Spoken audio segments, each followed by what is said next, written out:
We begin this hour with the war between the U.S. and Iran, where the fighting back and forth continues this morning.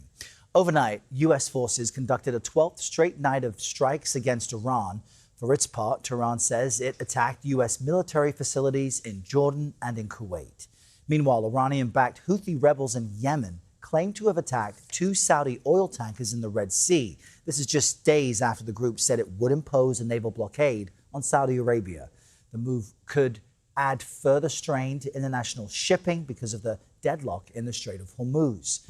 And the war of words is escalating as well. President Trump threatened to destroy bridges or power plants in response to any Iranian attack on shipping in the Strait of Hormuz.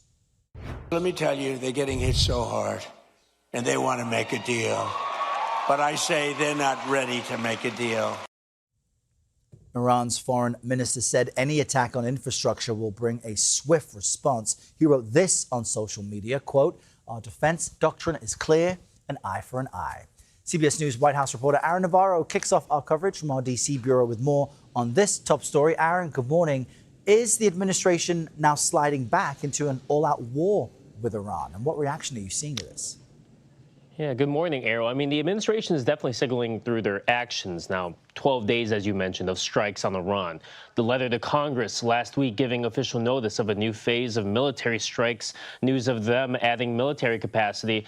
And their word has shown that in the U.S.'s eyes, the war has resumed. And in response to that eye for an eye comment from the Iran foreign minister, Secretary of State Marco Rubio told reporters in the Philippines that the U.S. approach is now a, quote, head for an eye, signaling that they are willing to go further than Iran in terms of what they hit, as President Trump has talked about hitting potentially civilian infrastructure and bridges and power plants. But take a listen to Secretary Rubio talk to reporters about the current status of negotiations with Iran.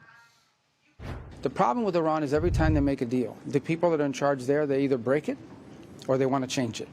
So it looks like they're not ready to make a deal. So they're going to continue to pay a price. And every night the price gets higher and higher and higher. And that's what's happening now.